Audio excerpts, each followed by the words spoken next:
So hello, कैसे हो आप लोग। आज हम कंटिन्यू कर रहे हैं अपने लेक्चर को, जिसके अंदर हम लोग क्वेश्चंस को डिस्कस करने वाले थे और क्वेश्चंस को हम लोग यहाँ पर डिस्कस कर रहे हैं। तो सबसे पहले तो मैं बताना चाहता हूँ कि जिस फॉर्मूलों को हम लोगों को यूज़ करना है क्वेश्चंस को सॉल्व करने के लिए, एक बार उसको देख लेते हैं। हमने बात करी थी कि अगर कोई फाई फंक्शन है, इसको हम वेलोसिटी पोटेंशियल बोलते हैं।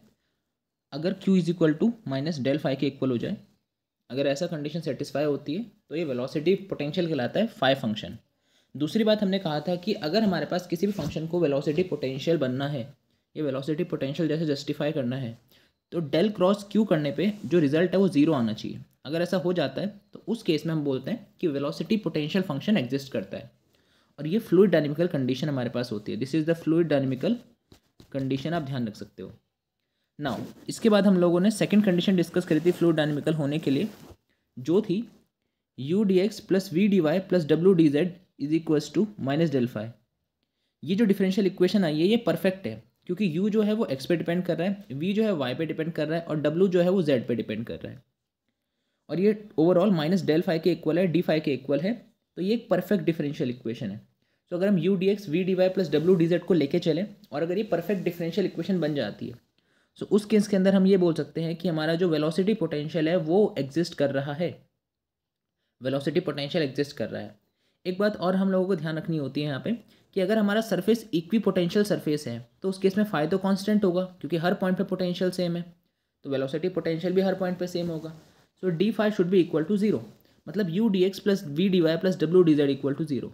तो अगर कभी भी ऐसे गिवन हो कि हमारा सरफेस इक्वी पोटेंशियल है, ये फ्लूइड हमारा इनकम्प्रेसिबल है, इरोटेशनल है, सो हम लोग वहाँ पे इस कॉन्सेप्ट का यूज़ कर सकते हैं कि u D x v D Y plus W D Z equal to zero अगर हमारा आ जाता है, then we are done with it.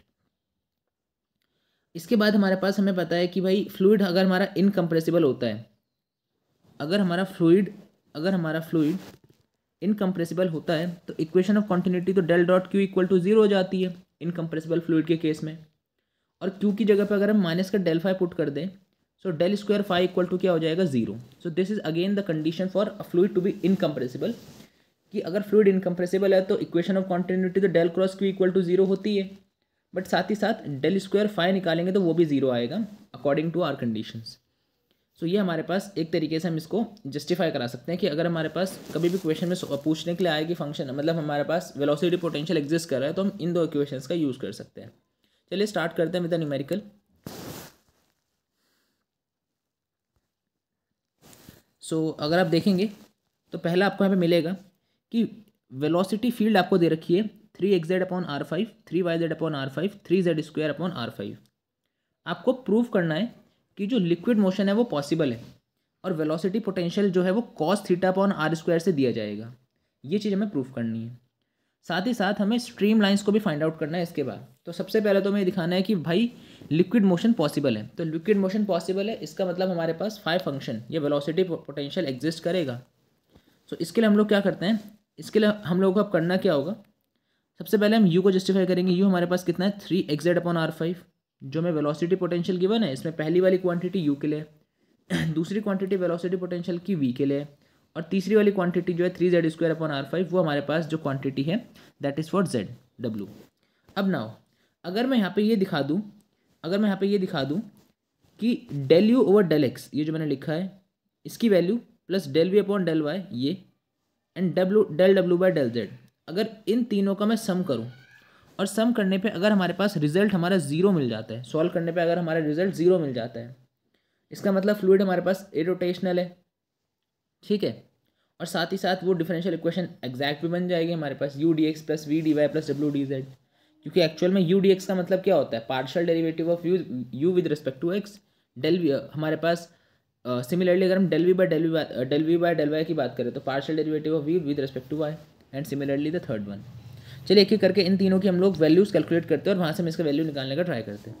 सो देखो अगर हमें del u by del x चाहिए तो हमें क्या करना पड़ेगा, जो हमारे पास यू वाला पार्ट है, जो हमारे पास यहाँ पे आप देख सकते हो, जो हमारे पास ये यू वाला पार्ट है, इस यू वाले पार्ट को हमें क्या करना पड़ेगा, इसको पार्शियल डेरिवेट करना पड़ेगा विद रिस्पेक्ट टू एक्स।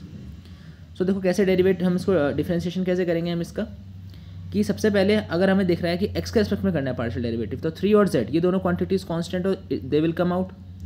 अब यहाँ पे लगाएंगे फिर हम चेन रूल किस में लगाएंगे, x और r वाली क्वांटिटी में हम लोग चेन रूल का लगाएंगे। तो पहले हम क्या करेंगे, पहले हम लोग यहाँ पे एक्स को कांस्टेंट रखेंगे और आर की पावर 5 का डिफ्रेंशिएशन करेंगे।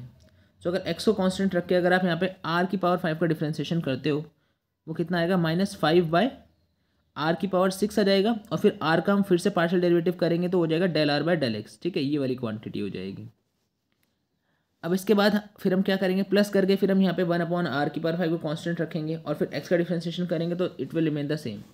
तो ये क्वांटिटी हमारे पास मिलेगी 3z/r5 and this -15xz/r6 del r by del x. इसको हम फर्दर सिंप्लीफाई करने के लिए हम लोग यहाँ पे क्या कर सकते हैं, यहाँ पे हम लोग फर्दर यहाँ पे थोड़ा सा इसमें से कॉमन ले सकते हैं। जैसे आर की पावर 5 और आर की पावर 6 है, तो पहले हम del r by del x की वैल्यू रख देते हैं जो कि होगी x/r। आप r को पार्शियल डेरिवेटिव करके देखना विद रिस्पेक्ट टू x, आपके पास सेम आंसर मिलेगा। अब आप पूछोगे r है क्या, देखो r ये है x² + y² + z² का होल स्क्वायर। तो अगर हम इसको डिफ्रेंशिएट करेंगे r का, तो पहले r की वैल्यू निकाल लो, that is √x² + y² + z²। And इसको अगर आप डिफ्रेंशिएट करोगे तो आपको मिलेगा x/r partial derivative with respect to x। ठीक है, अब करके देखना, आपको सेम आंसर मिलेगा। इसके बाद 3z/r5 एज इट इज रहेगा। 15xz/r की पावर 6 को जब हम इसको जब हम सॉल्व करेंगे तो r की power 6 it will main r की पावर 7। सिमिलरली जब मैं del v by del y निकालूंगा तो ये क्वांटिटी आएगी। इस v वाली क्वांटिटी को पार्शियल डेरिवेटिव करना है with respect to y, so we will get this quantity. Similarly जब मैं w को पार्शियल डेरिवेटिव करूंगा विद रिस्पेक्ट टू z, तो मैं पता है 1/r की पावर 5 और ऊपर हमारे पास 3z² - r² है। तो यहाँ पे आप या तो आप वो लगा लो, क्या उसका नाम, अपना क्वेश्चन रूल लगा लो, तो वहाँ से भी आपको सेम रिजल्ट हमें मिलेगा। और सॉल्व करने पे आपके पास जो ओवरऑल रिजल्ट मिलेगा दैट इज़ योर 9z/r की पावर 5 15z³ r की पावर 7। ठीक है, इसके बाद हम क्या करते हैं, हम लोग इन तीनों क्वांटिटीज़ की जो वैल्यूज़ आई हैं उनको हम ऐड कर देते हैं।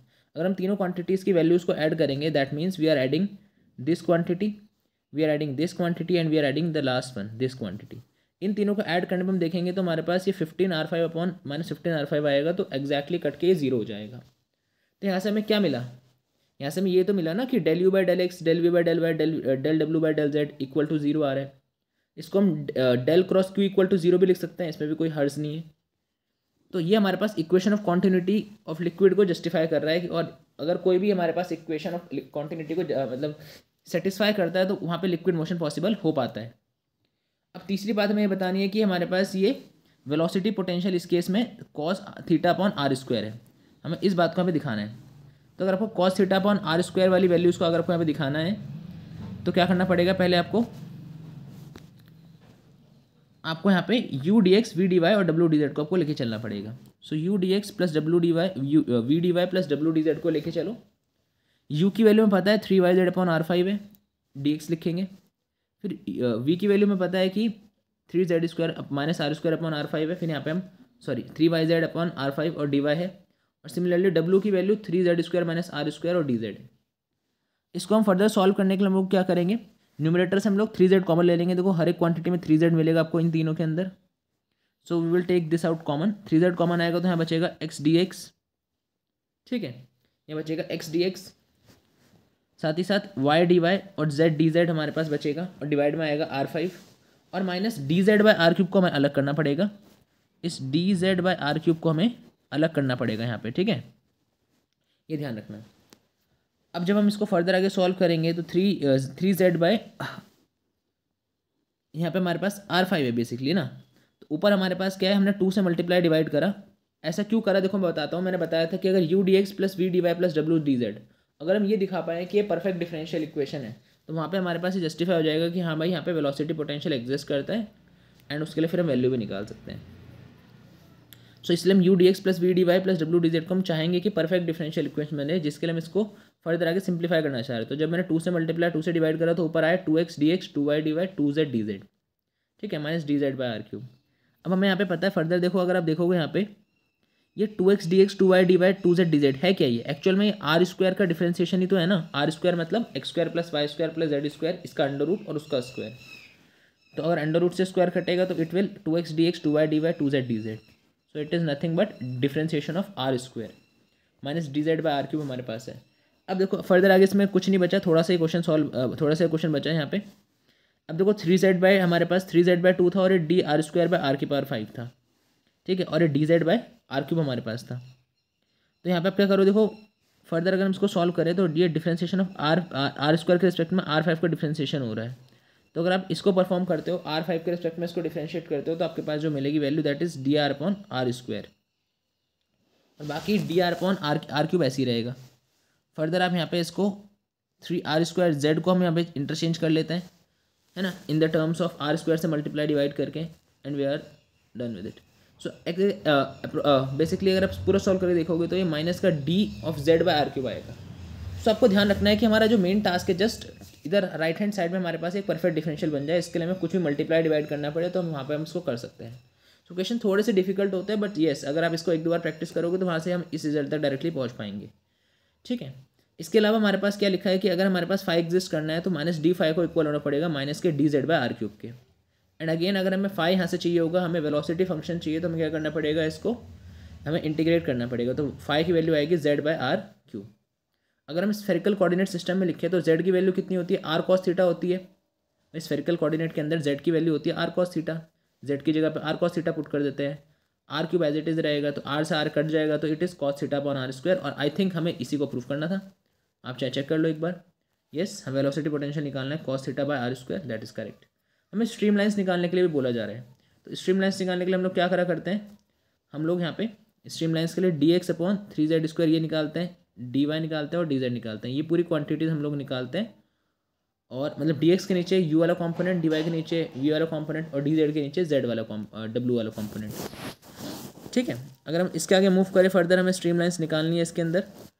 सो वहाँ से हम पीछे से हम जिसमें नहीं निकाली ना, तो स्ट्रीम लाइन्स को तो हम ऐसे ही रिप्रेजेंट करते हैं ना, जस्ट ये हमारे पास स्ट्रीम लाइन्स हो गई dx/u कॉम्पोनेंट dy अपॉन, तो ये ऐसे हम इसको कर सकते हैं। अब आगे बढ़ते हैं हम लोग नेक्स्ट क्वेश्चन की तरफ। नेक्स्ट क्वेश्चन हमारे पास ये है, नेक्स्ट क्वेश्चन आपके पास आपके सामने ये रहा कि show that if the velocity potential of an irrotational fluid is given by ये। तो वेलोसिटी पोटेंशियल इस बार दे रखा है, मतलब आपको फाई दे रखा है, तो इसको फाई नाम दे दो आप। ठीक है, ये पूरी क्वांटिटी को मैं क्या नाम दे दिया, फाई नाम दे दिया, यहाँ पे ए भी होगा। ठीक है, अब यहाँ पे हमें क्या करना है कि लाइंस जो होंगी फ्लो के अंदर will be on series of surfaces. हमें ये शो करना है कि जो लाइंस आएंगी ना, फ्लो की जो लाइंस आएंगी वो सरफेस के सीरीज ऑफ सरफेस के ऊपर होंगी। मतलब एक तरीके से आप बोलो कि हमें फ्लो लाइंस निकालनी है और हमें दिखाना है कि भाई एक्चुअल में फैमिली ऑफ कर्व को रिप्रेजेंट कर रहा है, तो आपको ये प्रूव हो जाएगा कि हमारे पास जो फ्लो है ना वो सरफेस के ऊपर ही होगा। सो हमें वेलोसिटी पोटेंशियल मतलब हमें फाई गिवन था, ये लिख दिया हमने। इसके बाद हम इसको पोलर कोऑर्डिनेट में कन्वर्ट करेंगे, x² + y² + z² वाले टर्म को हम लोग क्या लिख देंगे, यहाँ पे r² लिख देंगे, एंड ऊपर पावर -3/2 है, तो r² से एक पावर कट जाएगी तो आएगा r⁻³ आएगा, एंड वो जब नीचे जाएगा तो r⁻³ बन जाएगा। बाकी z is as it is है, tan 1 y/x as it is है। नाउ इसके बाद अगर हम निकालें कि r का मतलब क्या होता है कि x y z से ओरिजिन का डिस्टेंस होता है। अब देखो फ्लो इरोटेशनल है, लिखा है ना इरोटेशनल फ्लूइड, तो अगर इरोटेशनल फ्लूइड होता है तो q = -del∅, तो ये तो हमें पता ही है, ये तो हमारे पास एग्जिस्टेंस के लिए होता है फाई फंक्शन के। दूसरी बात, अगर इरोटेशनल फ्लूइड है तो उस केस के अंदर हम लोग निकालते हैं ना del∅/del⁡, del∅/del⁡, इन सब की वैल्यू को सम करके हम लोग 0 के इक्वल कर देते हैं। तो पहले हम q = -del∅ को लेके चलेंगे, तो पहले u कैसे लिखेंगे हम, u होगा -del∅/del⁡, में पता है, v होता है -del∅/del⁡, और w होता है -del∅/del⁡। अब अगर हम पहली बात करें तो हमें del∅/del⁡ निकालना है, मतलब फाई का x के रिस्पेक्ट में पार्शियल डेरिवेटिव करना है। तो इतनी लंबी क्वांटिटी का x के रिस्पेक्ट पार्शियल डेरिवेटिव करना है, जिसको हमने सिंप्लीफाई करके ये लिखा था। कैसे करेंगे x के रिस्पेक्ट पार्शियल डेरिवेटिव, तो देखो a and z will remain the constant, वो बाहर आ जाएगा। बाकी हमें tan 1 y/x और r³ का पार्शियल डेरिवेटिव करना पड़ेगा, वो ये आएगा। एक बार इसको आपने हाथ सब लिख के देखना, आपको समझ में आएगा। सिमिलरली जब मैं यहाँ पे del∅/del⁡ निकालूंगा, मतलब हम इसको इसी क्वांटिटी को हम लोग y के रिस्पेक्ट में डिफ्रेंशिएट करेंगे, तो हमारे पास जो z है वो तो कांस्टेंट ही रहेगा, है ना, और x भी कांस्टेंट ही रहेगा। तो बस हमें यहाँ पे r³ वाली क्वांटिटी और tan 1 y/x वाली क्वांटिटी इसमें लगाना पड़ेगा चेन रूल, और वहाँ से हम इसको डिफ्रेंशिएट ईजिली कर पाएंगे। सो del∅/del⁡ की वैल्यू ये आ जाएगी आपके सामने। सिमिलरली जब del∅/del⁡z निकालोगे तो वो क्वांटिटी ये आ जाएगी। तीनों क्वांटिटीज़ को निकालने के बाद हमारे पास अब तीनों को हमें क्या करना पड़ेगा, del∅/del⁡, जो del∅/del⁡ आया, del∅/del⁡y आया और del∅/del⁡z आया, इन तीनों को हम लोग प्लस करेंगे, एक तरीके से। और प्लस करने के बाद हम लोग क्या दिखाएंगे, del∅/del⁡, del∅/del⁡, और del five by del Z, इन तीनों को हम लोग प्लस करेंगे और वहाँ से हम दिखाएंगे हमारे पास कि हमारा वेलोसिटी पोटेंशियल कितना आ रहा है और कैसे निकालेंगे उसको हम, देखना ज़रा। नाउ नेक्स्ट आगे बढ़ते हैं।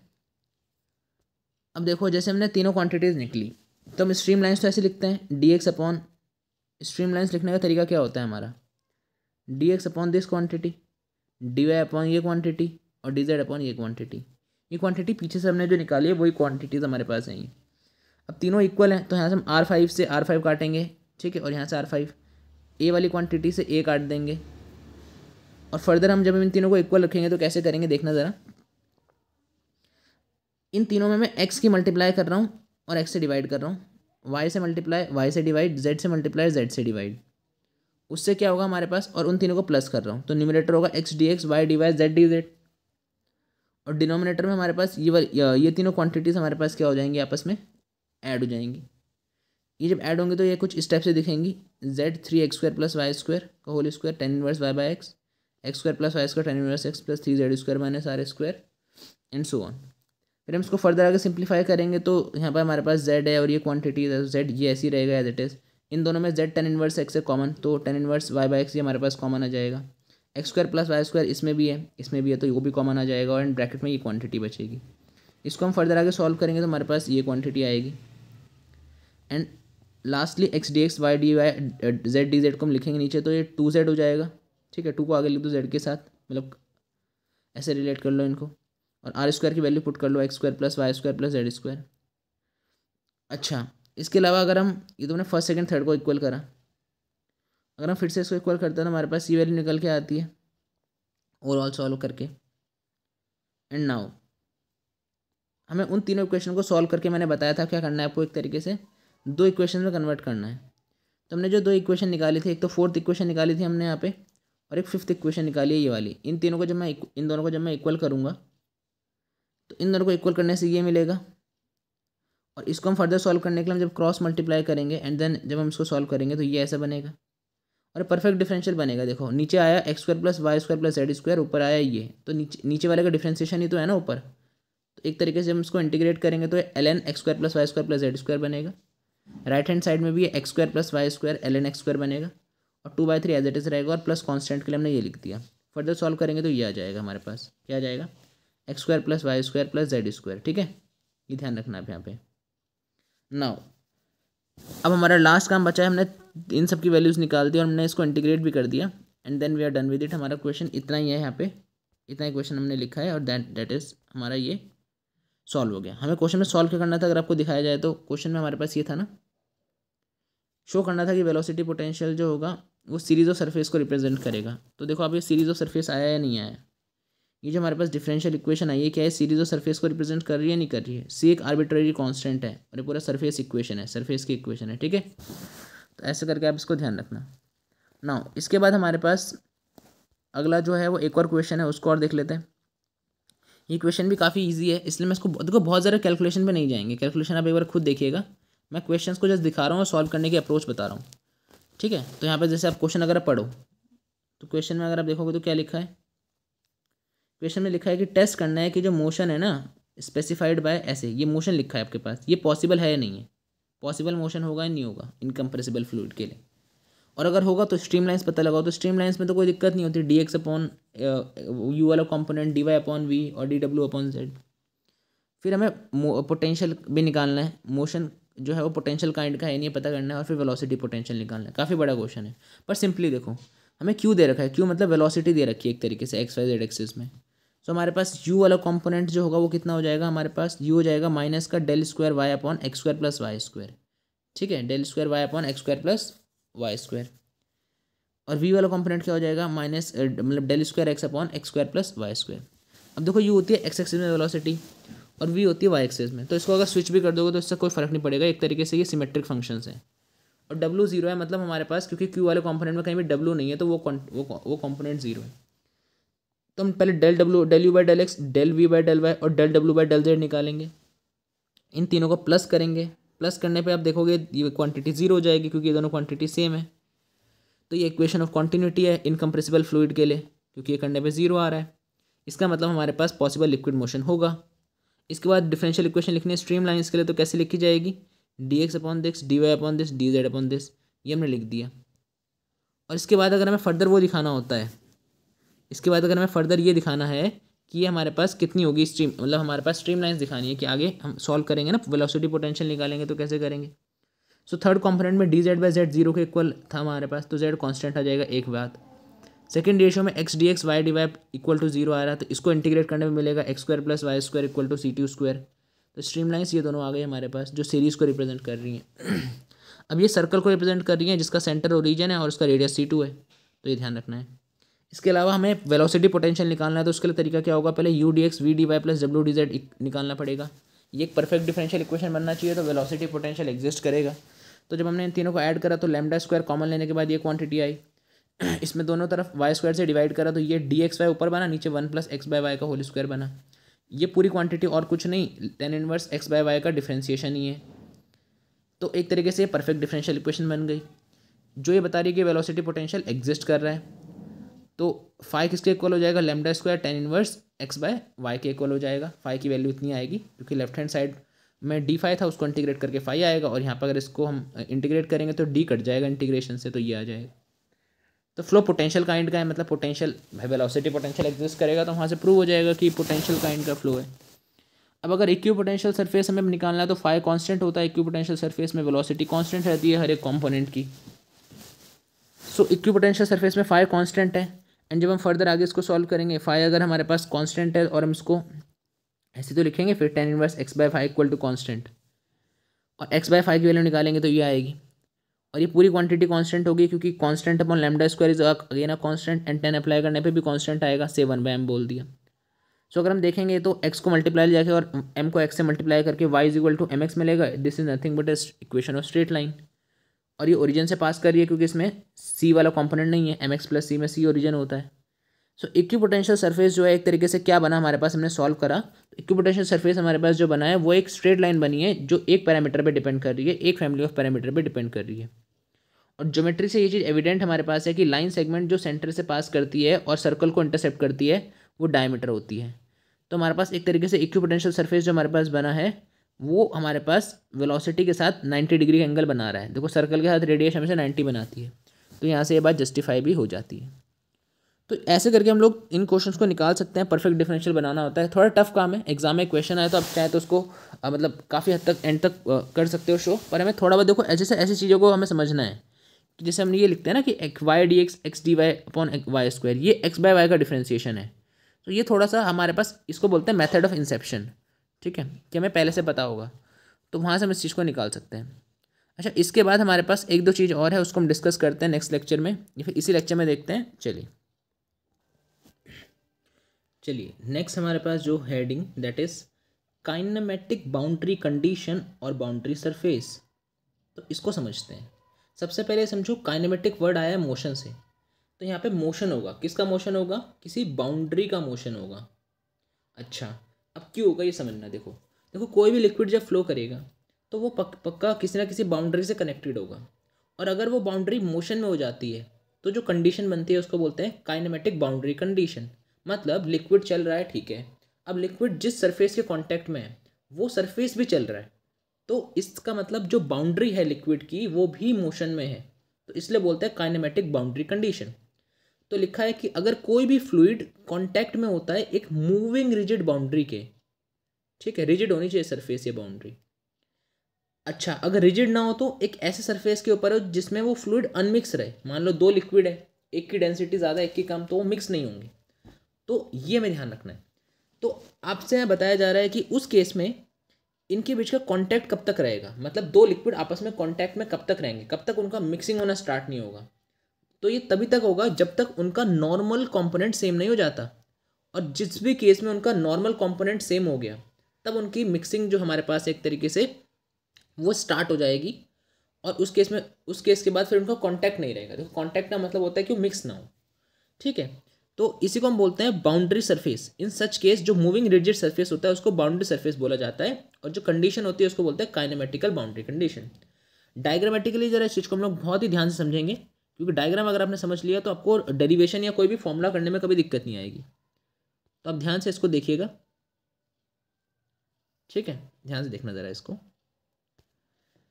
देखो ये हमारे पास एक सरफेस है, this one is our surface, ये एक सरफेस है और ये मूविंग सरफेस हमारे पास है।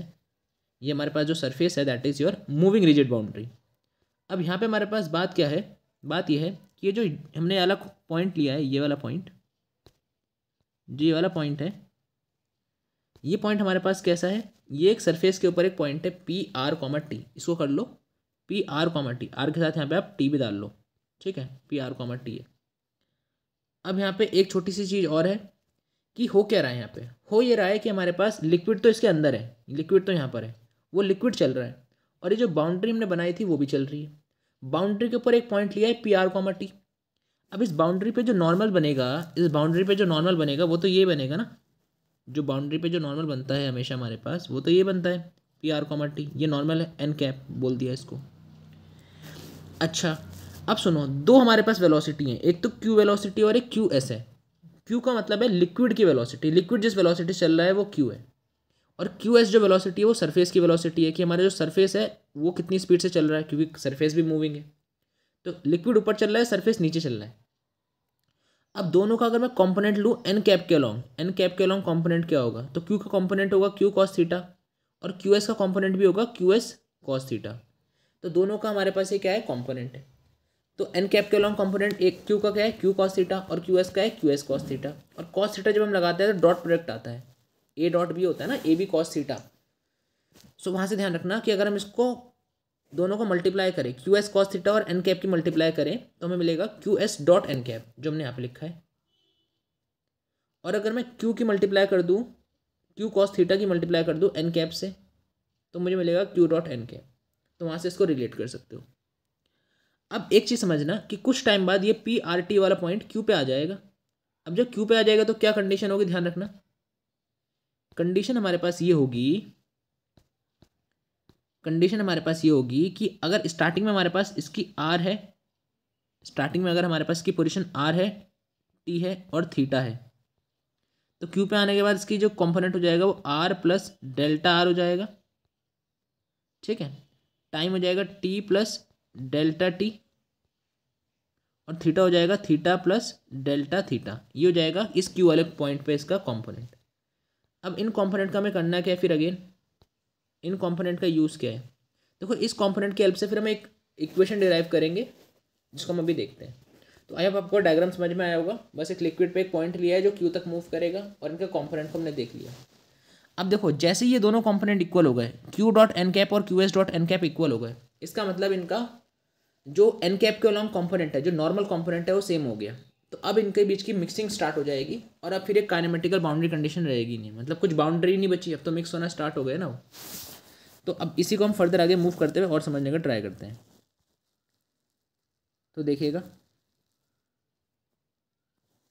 सो now we are going to derive differential equation.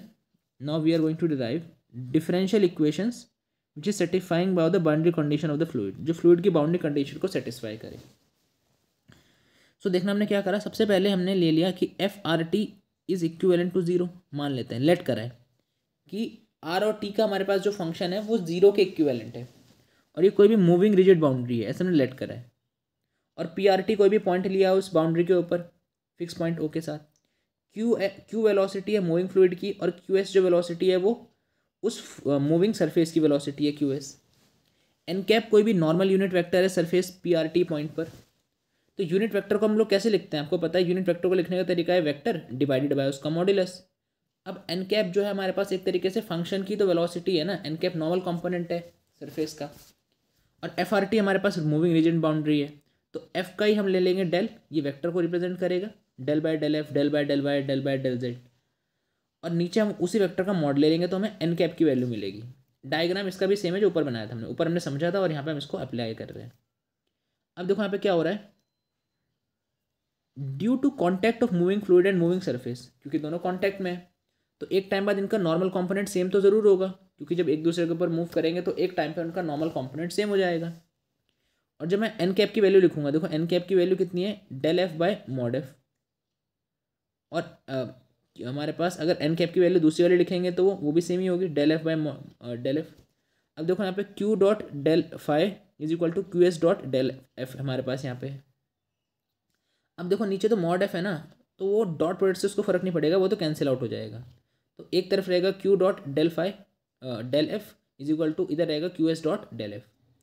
फिर मैंने बोला था कि क्यू वाला पॉइंट मतलब पी से क्यू में मूव करा, तो क्यू में कॉम्पोनेंट कितना हो गया r plus delta t plus delta t, है ना। ये पोजीशन हो गई पी आर टी की time t plus delta t पर। अब क्योंकि हमारे पास आर प्लस डेल्टा आर और टी प्लस डेल्टा टी हमारे पास जो है वो इक्विवेलेंट टू जीरो होगा, क्यों हमने स्टार्टिंग में लेके चले हैं कि फंक्शन हमारा इक्विवेलेंट टू जीरो है, तो पोजीशन हमने इसकी क्या मान ली जीरो लेट कर ली। अब इसके आगे हमारे पास क्या होगा देखना ज़रा। नेक्स्ट होगा हमारे पास ये कि जब हम टेलर थ्योरम लगा के इसको ओपन करेंगे तो क्या ओपन होगा, किसको ओपन करना है बता देता हूँ मैं आपको। ओपन करना है आपको इसको P R plus delta r और टी प्लस डेल्टा टी को ओपन करना है। तो बताया था मैंने क्या लिखते हैं हम लोग, पहले तो पी आर कॉमा टी लिख देते हैं, फिर डेल्टा आर लिखते हैं, फिर del p by del r लिखते हैं, फिर delta t into del p by del t. इसी चीज़ को यहाँ पर रिप्रेजेंट करा गया देखना। तो देखो क्या हो रहा है हमारे पास यहाँ पे, पहले हम वो लिख रहे हैं क्या उसका नाम f r t equal to zero. इसको अगर हम ओपन करें f r t equal to zero को ओपन करें तो पहले डेल्टा आर लिखेंगे, डेल्टा एफ लिखेंगे, फिर delta t del F by del t लिखेंगे। अब यहाँ पे एक छोटी सी चीज़ हमारे पास है जो मैंने आपको यहाँ पे दिखानी चाहिए थी, बट चलो कोई नहीं चलता है वो। Del F by del T हमारे पास plus del R by del T dot del F equal to zero, ये कैसे आया। तो देखो जो ऊपर वाली इक्वेशन हमारे पास delta R dot del F delta T by del F by del T है, डेल्टा इसको थोड़ा सा हम करेक्शन कर लेंगे यहाँ पे, थोड़ा करेक्शन इसको करना, this is not del f this is delta f by delta t, ये हमारे पास यहाँ पे दे रखा है।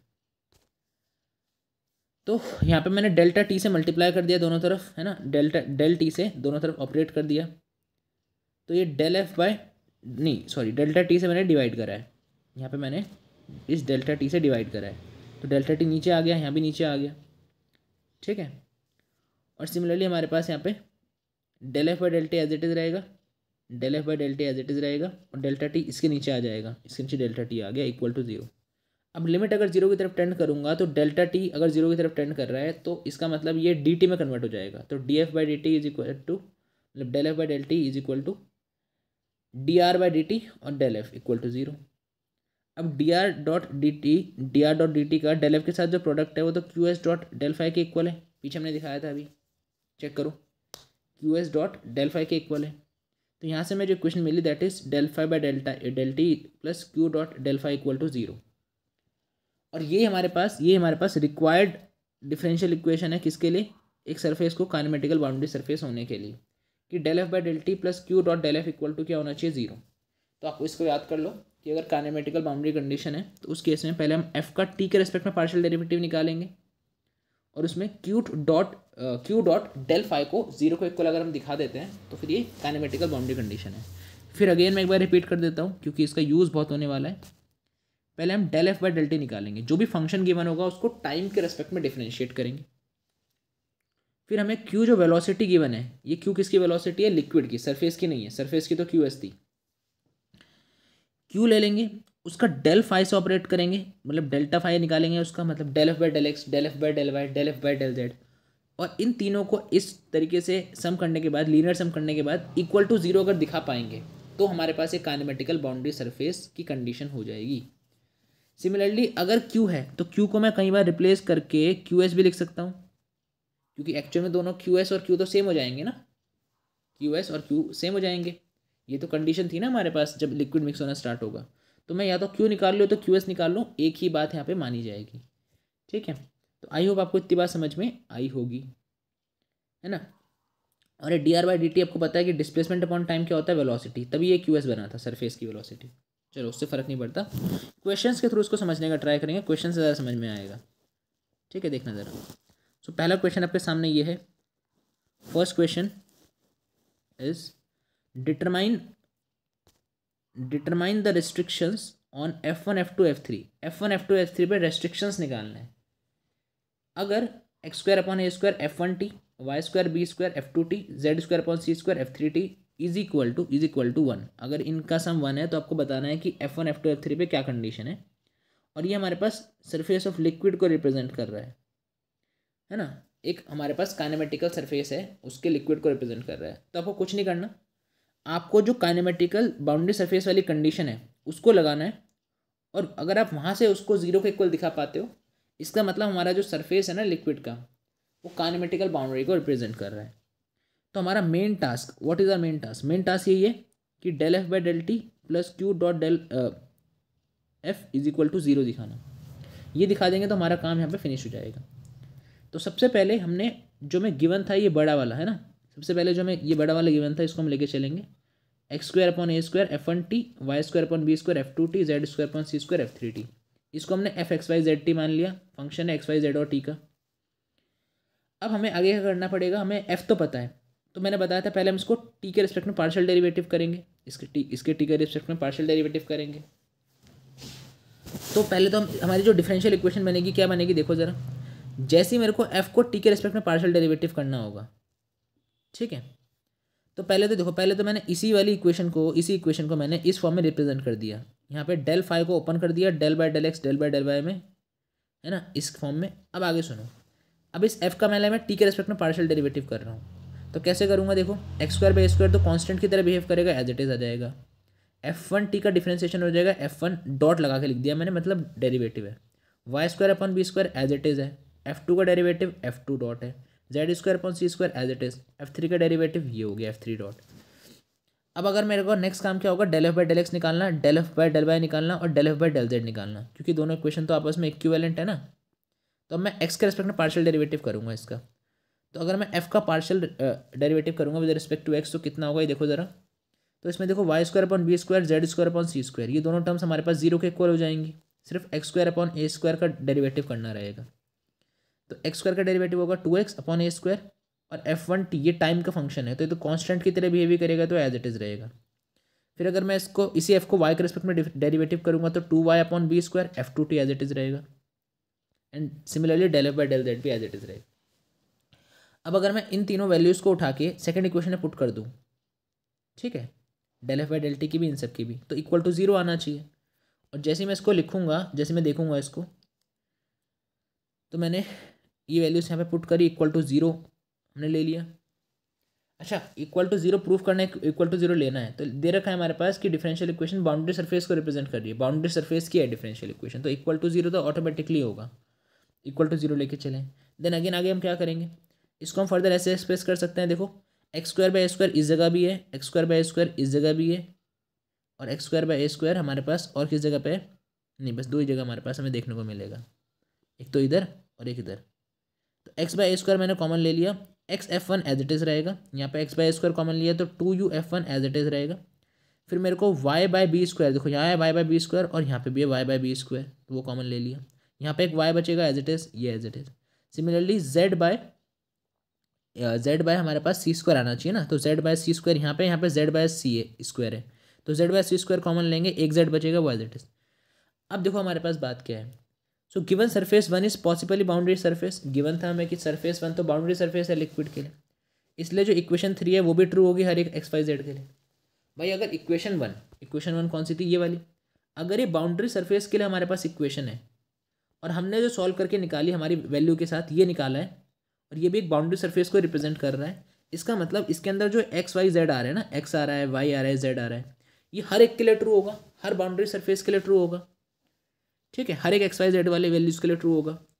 और ज़रा एक चीज़ गौर करो प्लीज़, इस पर ध्यान देना है, काफ़ी इंपॉर्टेंट चीज़ है, वो ये है कि जो एक्स वाई जेड है वो इंडिपेंडेंट है। इंडिपेंडेंट मतलब देखो क्या है कि एक्स वाला जो है वो सिर्फ एक्स पे डिपेंड कर रहा है, वाई वाला जो है वो सिर्फ वाई वाली कॉम्पोनेंट पे डिपेंड कर रहा है, और जेड वाला सिर्फ जेड पे डिपेंड कर रहा है, उसके अलावा बाकी जो कॉम्पोनेंट है इसमें और किसी पे डिपेंड नहीं कर रहे। आप बोलोगे एफ वन और एफ वन तो है, देखो एफ वन टाइम का फंक्शन है, एफ टू भी टाइम का फंक्शन है, एफ थ्री भी टाइम का फंक्शन है, और डेरिवेटिव करने पे भी टाइम का फंक्शन ही आएगा। That means x Y z कैसे हैं हमारे पास यहाँ पे, इंडिपेंडेंट है। अगर इंडिपेंडेंट है तो हर एक टर्म का इक्वेशन का हर एक टर्म, ठीक है, then each term of the equation is identically zero, हर टर्म जीरो होगा। अरे भाई इन तीन चीज़ों का सम करने पे जीरो आ रहा है ना, इन तीन चीज़ों का सम करने पे जीरो आ रहा है, एक्स बाई ए स्क्वायर वाली टर्म का सम करने पे, इसका सम करने पे जीरो आ रहा है, इसका मतलब ब्रैकेट के अंदर वाली चीज़ें रही होंगी ये सारी जीरो रही होंगी, क्योंकि एक्स वाई जेड कॉम्पोनेंट थोड़ी जीरो हो सकता है। सो यहाँ से हम क्या बोल सकते हैं फर्दर आगे मूव करा के इसमें, कि ये तीनों कॉम्पोनेंट जो ब्रैकेट के अंदर थे वो चीज़ हमारे पास जीरो के इक्वल है। यहाँ से हम यू वी और डब्ल्यू की वैल्यू निकाल लेंगे, ये आ जाएगी भाई, यू को यहाँ पे रख के बाकी सबको लेफ्ट ले जाके। तो एक वेलोसिटी फील्ड के अंदर liquid motion is given by velocity field that satisfy equation of continuity for incompressible liquid. तो कह रहा है कि वेलोसिटी फील्ड के अंदर किसी भी अगर लिक्विड का मोशन होना है तो एक गिवन वेलोसिटी हमारे पास फील्ड जो हमने वैल्यू निकालनी है यू वी और डब्ल्यू की, ये इनकम्प्रेसिबल फ्लूइड को रिप्रेजेंट करनी चाहिए, ठीक है ना। अब हमारे पास कैसे लिखा जाएगा इसको, तो del you by del x, del we by del Y, del W by del z, यही इक्वेशन ऑफ कॉन्टिन्यूटी होती है हमारे पास, कब से हम पढ़ रहे हैं। तो ये तीनों वैल्यू हम यू का एक्स के रेस्पेक्ट पार्शियल डेरिवेटिव, वी का वाई के रेस्पेक्ट में और डब्ल्यू का जेड के रेस्पेक्ट में पार्शियल डेरिवेटिव निकाल के इस इक्वेशन में पुट करेंगे और देखेंगे जीरो आ रहा है नहीं आ रहा है। तो देखो जैसे मैंने पुट करा तो ये हमारे पास पुट करने के बाद ये ऐसी क्वांटिटी बनी, और इंटीग्रेशन अगर हम करेंगे यहाँ पे इसका, तो F1 का इंटीग्रेशन F1 डॉट के रिस्पेक्ट में तो ln F1 ln F2 ln F3, और जीरो का इंटीग्रेशन ln C1 ln लेके F1 F2 F3 equal to C1। तो ये जो हमारे पास निकल के आया, इट इज़ रिक्वायर्ड कंडीशन। ये तो मैं कंडीशन निकालनी थी कि F1 F2 F3 पे क्या कंडीशन लगे जिससे कि हमारे पास ये पॉसिबल बाउंड्री सरफेस को रिप्रेजेंट करें और इनकम्प्रेसिबल लिक्विड हो। तो पहले तो हमने क्या करा, पहले तो हमने अपनी जो वेलोसिटी है वहाँ से हमने, मतलब पहले हमारे पास जो इनिशियल जो कंडीशन थी वहाँ से हमने सॉल्व करके यू वी डब्ल्यू इन सब चीज़ों की हमने वेलोसिटी निकाली, और उसके बाद हम लोगों ने क्या करा, वहाँ पे हमने यहाँ पे इक्वेशन ऑफ कॉन्टिन्यूटी को लगाकर इन वैल्यूज़ को रखकर हमने यहाँ पे F1 F2 F3 पे कंडीशन को पता लगा लिया कि भाई कौन सी कंडीशन है। अब अगला एक और क्वेश्चन है, उसको और देखते हैं। एक क्वेश्चन और है, इसको और देख लो। इस क्वेश्चन में हमें करना क्या है, इस क्वेश्चन में हमें करना क्या है इसको देखना। हाँ, तो लिखा है show that x square upon A square t square t Y square upon B square cot square t is equal to 1, ये 1 के इक्वल है, और ये पॉसिबल फॉर्म है बाउंड्री सरफेस ऑफ लिक्विड के लिए। मतलब हमें दिखाना है कि ये पॉसिबल फॉर्म है बाउंड्री सरफेस के लिए। तो कुछ नहीं करना है आपने सिंपल इक्वेशन जो है जिसको सेटिस्फाई कराना है वो ये वाली इक्वेशन है ना, डेल पहले एफ का टी के रेस्पेक्ट पार्शियल डेरिवेटिव, फिर हम डेल एफ निकालते हैं, उसको हम ओपन करके तो ऐसे लिखेंगे u del F by del x v del F by del y, इसको जीरो को इक्वल दिखाना है। अगर इतना काम हम लोग कर देते हैं तो हमारा यहाँ पे प्रूफ हो जाएगा कि हाँ भाई ये बाउंड्री सरफेस को रिप्रेजेंट कर रहा है, पॉसिबल फॉर्म है। सो पहले हमने एफ फंक्शन लिख दिया। अब एफ फंक्शन कैसे लिखते हैं कि ये ऐसे ही रहेगा, और बाकी जो 1 हमारे पास है लेफ्ट में ले आएगा, तो इक्वल टू जीरो करना है, राइट में इक्वल टू जीरो होना चाहिए। हमने माना था ना कि एफ एक्स वाई जेड को जीरो को इक्वल मानो इक्विवेलेंट।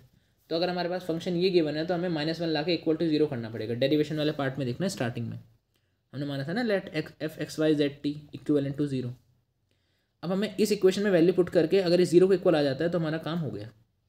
तो पहले एफ का टी के रेस्पेक्ट में पार्शियल डेरिवेटिव करेंगे, तो x square by a square constant रहेगा, टेन स्क्वायर टी का डिफरेंशिएशन 2 टेन टी और फिर 10 टी का सेक्स स्क्वायर टी, फिर y square upon B square constant, फिर 2 कॉट टी और कॉट टी का माइनस कोसेक स्क्वायर टी। 1 का डिफरेंशिएशन हमारे पास जीरो आ जाएगा। फिर अब u लिखेंगे और del F by del x निकालेंगे। तो u हमारे पास क्या होगा यहाँ पे, u हमारे पास यहाँ पे क्या होगा, u हमारे पास u ही रहेगा, और f का x के रेस्पेक्ट में पार्शियल डेरिवेटिव में ये y कॉट वाली टर्म और 1 वाली टर्म जीरो, तो ये x by a square tan square t, v as it is रहा, और f का y के रेस्पेक्ट में करेंगे तो ये x वाली टर्म और 1 वाली टर्म ये दोनों जीरो, सिर्फ y का करेंगे तो ये आ जाएगा। अब हमारे पास आगे इसमें क्या करना है, आगे देखना ज़रा। दोनों क्वांटिटी से 2x अपॉन ए स्क्वायर कॉमन ले लो, 10t को कॉमन ले लो, x स्क्वायर टी बचेगा y अपॉन। अब देखो ये जो x और y वाले टर्म्स को अलग करना होता है, ये हमारा मेन टास्क है, और अंदर ब्रैकेट में t वाली टर्म्स रहेंगी। अब फिर वही बात, स्टार्टिंग वाली कंडीशन हमारी ये होल्ड करनी चाहिए। देखो एक्स वाई जेड जो है वो इंडिपेंडेंट है, एक्स वाई जेड एक्स और वाई आपस में इंडिपेंडेंट है, एक दूसरे पे डिपेंड नहीं कर रहे हैं, और डिपेंड नहीं कर रहे हैं, और इन दोनों का सम करने पे प्लस करने पे देखो क्या आ रहा है, जीरो आ रहा है। इसका मतलब ये अंदर वाली टर्म जीरो रही होंगी, ये टर्म जीरो रही होगी टाइम वाली टर्म, और ये वाली टर्म जीरो रही होगी, ठीक है। तो x square you square T को जीरो को इक्वल, और इस ब्रैकेट वाली टर्म को जीरो को इक्वल। यहाँ से यू की वैल्यू और यहाँ से वी की वैल्यू आ गई। फिर हमारे पास क्या करना है, फिर हम इसका del you by del x और del we by del y निकालेंगे इक्वेशन ऑफ कॉन्टिन्यूटी को दिखाने के लिए। तो जब मैंने del you by del x निकाला, del we by del y निकाला, उन दोनों को प्लस करा तो देखा कि जीरो आ गया, मतलब इक्वेशन ऑफ कॉन्टिन्यूटी को जस्टिफाई कर रहा है, तो ये पॉसिबल लिक्विड मोशन को रिप्रेजेंट कर रहा है। सेकंड, हमें इस क्वेश्चन में ये भी बोला था नॉर्मल वेलोसिटी निकालनी है। नॉर्मल वेलोसिटी मतलब एन कैप, जो पीछे हमने पढ़ी थी। तो एन कैप कैसे निकालेंगे, ठीक है। नॉर्मल वेलोसिटी एक्चुअल में ये थी, सॉरी एन कैप तो नॉर्मल वेक्टर होता है ना, तो नॉर्मल वेलोसिटी थी q dot n cap. Q तो वेलोसिटी है और नॉर्मल चाहिए, मतलब एन कैप के अलॉन्ग चाहिए इसका डायरेक्शन, तो क्यू डॉट एन कैप चाहिए। एन कैप को ओपन करेंगे तो del f by mod del f आएगा, जिसको हम फर्दर ऐसे लिख सकते हैं q dot del f upon mod del f, और जिसको हम लिख सकते हैं माइनस का del f by del t upon mod del f. ये हमारे पास कहाँ से आया, इक्वेशन 2 से आया। इक्वेशन 2 देखो ये रही, इक्वेशन 2 ये रही, यहाँ से हमारे पास वैल्यू निकल के आएगी। अब देखो क्यू डॉट डेल एफ की वैल्यू निकालनी थी ना हमें यहाँ पे, तो क्यू डॉट डेल एफ मतलब हमारे पास क्या होता है, अगर थोड़ा समझने का ट्राई करोगे, डेल एफ का मतलब क्या होता है, इसका मतलब होता है एफ का एक्स के रेस्पेक्ट में पार्शियल डेरिवेटिव, फिर एफ का वाई के रेस्पेक्ट में, फिर एफ का जेड के रेस्पेक्ट में, अगर तीन हमारे पास है तो। पर हमारे पास सिर्फ एक्स और वाई की बात हो रही है, जेड की बात नहीं हो रही, तो del f by del x और del f by del Y. और क्यू डॉट डेल एफ की वैल्यू अगर हम यहाँ से निकालते तो del f by del t आती है नेगेटिव के साइन के साथ। ठीक है भाई, इसकी वैल्यू निकालोगे तो इस del f by del T को लेफ्ट में भेजना पड़ेगा, तो इसकी वैल्यू नेगेटिव में आ जाएगी ना, तो ये हो गया। और डॉट के साथ निकालना था, और नीचे है डेल एफ। इतनी चीज़ तो आपको क्लियर हो गई। इसके बाद हमारे पास यहाँ पे एक और चीज़ है जो इसको फर्दर आगे सॉल्व करते हैं। तो वहाँ से देखो f t as it is रहेगा, और नीचे f square x square plus Y square plus Z square आ जाएगा नीचे। हम इसका जब मॉडुलस ओपन करेंगे तो ऊपर फंक्शन लिख दिया और टी लिख दिया, और नीचे इसके कंपोनेंट को ओपन कर दिया। तो बस इतना छोड़ दो, हमारे पास ये इसका नॉर्मल कंपोनेंट आ जाएगा, नॉर्मल वेलोसिटी आ जाएगी सरफेस के लिए। अगला हमारा एक और क्वेश्चन है, लास्ट क्वेश्चन है इसका, जो कि ये होगा, ध्यान से देखना। लास्ट क्वेश्चन है कि शो करना है कि सारी necessary conditions can be satisfied by velocity potential of this form. मतलब अगर कोई भी वेलोसिटी पोटेंशियल है और वो इस प्रकार से लिखा जा रहा है, जहाँ पे phi is alpha x square beta Y square gamma z square, और f function is A x four b Y four और सी जेड फोर माइनस जाई टी, जहाँ पे जाई टी जो है और कुछ नहीं टाइम का फंक्शन है, और alpha beta gamma a B c d ये सारे हमारे पास सुटेबल फंक्शन है टाइम के। मतलब गामा भी टाइम का फंक्शन है और ए बी सी वाले भी अल्फा बीटा गामा भी टाइम के फंक्शन है। तो कोई भी वेलोसिटी पोटेंशियल अगर इस इक्वेशन फॉर्म का दिखता है, phi is equal to this, F is equal to this, minus B है साथ में, तो हमारे पास यहाँ पे क्या होगा, ये हमारे पास सारी नेसेसरी कंडीशंस को सेटिस्फाई करेगा जो वेलोसिटी पोटेंशियल की होती है। सो क्या करेंगे हम लोग, सबसे पहले हम लोग यहाँ पे क्या करेंगे, सबसे पहले हम यहाँ पे फाई वाले कंपोनेंट को लिख देंगे, फाई की वैल्यू ये हो गई। फिर हम एफ वाली वैल्यू को लिख देंगे, that is A x four plus B Y four plus C Z four square minus जाई टी। अब हमने फाई और एक्स को लिख लिया। हमें पता है ना, हमने प्रूफ करा था कि अगर हमारे पास फाई फंक्शन हमारे पास अगर जस्टिफाई करता है वेलोसिटी पोटेंशियल होने के लिए, सो डेल स्क्वायर फाई की वैल्यू जीरो होनी चाहिए, है ना, है ना। सिमिलरली जब डेल स्क्वायर फाई निकालेंगे तो कैसे निकालेंगे, तो इस फाई जो हमने ऊपर लिखा है इसका हमें दो बार डेरिवेटिव करना पड़ेगा, del square phi by del X square, del square Y by del Y square equal to zero आना चाहिए। ठीक है, एक बात क्लियर हो गई हमको। दूसरी बात, हमारे पास ये कंडीशन हमने जस्ट अभी प्रूफ करी है कि अगर काइनेमेटिकल बाउंड्री है, ठीक है, बाउंड्री कंडीशन अगर हमारे पास है, तो इस एफ का अगर हम टी के रेस्पेक्ट में पार्शियल डेरिवेटिव करें plus Q dot del F करें तो इक्वल टू में जीरो आता है, ये हमें पता है। और इसको हम फर्दर ऐसे भी लिख सकते हैं कि F del F by del T को एफ टी लिख के दिखा दिया शॉर्ट में। अब क्यू वेलोसिटी है तो यू वी डब्ल्यू आ गया, और डेल एफ का मतलब एक्स के रेस्पेक्ट में, एक्स वाई और जेड के रेस्पेक्ट में जो फंक्शन की वैल्यूज हैं, del F by del x, del F by del Y, del F by del Z, ये तो हमारे पास होता है ना। ठीक है, अब नेक्स्ट यहाँ से अगर आप देखो तो u की वैल्यू क्या निकल के आएगी, u की वैल्यू कंपेरिजन से क्या निकल के आएगी, v की वैल्यू क्या आएगी, और z की w की वैल्यू क्या आएगी। कहाँ से हम इक्वेशन को कंपेयर करें, कहाँ से हम इन वैल्यूज़ को कंपेयर करें, तो जस्ट अपने ऊपर वाली वैल्यू से आप कंपेयर कर सकते हो। भाई del phi by del X का मतलब क्या होगा हमारे पास, कि फाई का एक्स के रेस्पेक्ट में पार्शियल डेरिवेटिव, वो और कुछ नहीं हमारे पास u के इक्वल ही होगा। फाई का वाई के रेस्पेक्ट में पार्शियल डेरिवेटिव वो v के इक्वल होगा, और फाई का z के रेस्पेक्ट में पार्शियल डेरिवेटिव वो w के इक्वल होगा। ये आप ऊपर वाली क्वांटिटी से देख सकते हो। इस फाई को आपने x y z के रेस्पेक्ट में पार्शियल डेरिवेटिव करोगे और वहाँ से हमारे पास सेम ही वैल्यू निकल के आ जाएगी, इसमें कोई दिक्कत नहीं। अब अगर मैं फर्स्ट इक्वेशन को थर्ड में यूज़ करूँ, इस फाई की वैल्यू को अगर मैं थर्ड इक्वेशन में यूज़ करूँ जो ये वाली इक्वेशन है, सो हमें क्या मिलेगा, हमें alpha plus beta plus gamma equal to zero मिलेगा। आप बोलोगे ऐसे कैसे, तो देखो ना, डेल स्क्वायर फाई का पहले एक्स के रेस्पेक्ट में पार्शियल डेरिवेटिव करो, इसका एक्स के रेस्पेक्ट में करोगे तो आएगा टू अल्फा एक्स, दोबारा से करोगे तो आएगा टू अल्फा। सिमिलरली जब मैं इसका करूँगा तो वाई बीटा निकालना होगा हमको, मतलब यहाँ पे जब मैं इसको वाई के रेस्पेक्ट में करूँगा तो पहले टू बीटा आएगा, फिर मतलब 2 बीटा वाई आएगा, फिर 2 बीटा आ जाएगा, फिर 2 गामा जेड आएगा, फिर 2 गामा आ जाएगा, ऐसी जेड के रेस्पेक्ट में करके। जब मैं तीनों को प्लस करूँगा तो 2 टाइम्स आएगा इक्वल टू 0, वहाँ से 2 डिवाइड में आएगा तो alpha plus beta plus gamma equal to 0। इसका मतलब अगर alpha plus beta plus gamma का सम 0 आता है हमारे पास, तो जो इक्वेशन 1 की हम बात कर रहे हैं phi is equal to alpha x square, ये हमारे पास वेलोसिटी पोटेंशियल को रिप्रेजेंट करेगी लिक्विड मोशन के लिए। और अगर मैं 1 और 2 का यूज़ 4 में करूँ, देखो 1 इक्वेशन तो ये alpha plus beta plus gamma, और 2 इक्वेशन ये वाली है जो फंक्शन की वैल्यू निकाली, इसको हम 4 में पुट कर देते हैं, 4th इक्वेशन इस वाली वैल्यूज़ में, ठीक है। तो यहाँ पे एफ का टी के रेस्पेक्ट में चाहिए पार्शियल डेरिवेटिव, फिर यू एफ एक्स चाहिए, वी एफ वाई चाहिए। तो ये सबको देखते हैं क्या मिलेगा हमको इन वैल्यूज़ को पुट करने के बाद। जैसे आपने ये वाली वैल्यूज़ पुट करी तो क्या मिला, ये चीज़ मिलेगी x square b y square c 2 alpha x 2 beta gamma, और साथ में साथ ये वाली क्वांटिटी। अब हमारे पास नेक्स्ट काम है ये दिखाना कि जितनी भी नेसेसरी कंडीशन है सेकंड वाली जो कि बाउंड्री सरफेस है, और कंपेयर करने पे हमें क्या मिलेगा, फाई की value alpha x square beta Y square plus gamma, compare करने पे हमें ये मिलेगा। बाद में इसका एक और पार्ट हमें करना पड़ेगा, that is A minus 8 alpha A upon A, B minus 8 beta B upon B, C minus 8 gamma upon is equal to X naught, X का डेरिवेटिव बाय एक्स। अब यहाँ पे हमारे पास जो ये वैल्यू दे रखी है ना, हमने ये जो वैल्यू दे रखी है, ये वैल्यू हमारे पास इसके पहले वाले पार्ट से आई है।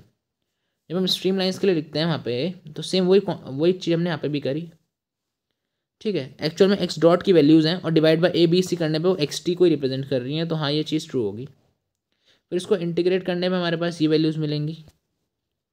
सिमिलरली अगर हम बी के लिए निकालेंगे तो वो भी, जैसे ये तो मैंने ए के लिए निकाला था ना, ए वाले के लिए, बी के लिए भी यही, सी के लिए भी यही। अगर तीनों को मल्टीप्लाई कर दिया जाएगा तो C1 C2 C3 ई की पावर ये, और फाई अल्फा बीटा गामा हमारे पास किसके इक्वल आ जाएगा यहाँ पे, एक तरीके से कांस्टेंट ही हो जाएगा ना हमारे पास ये फाई फंक्शन जो है।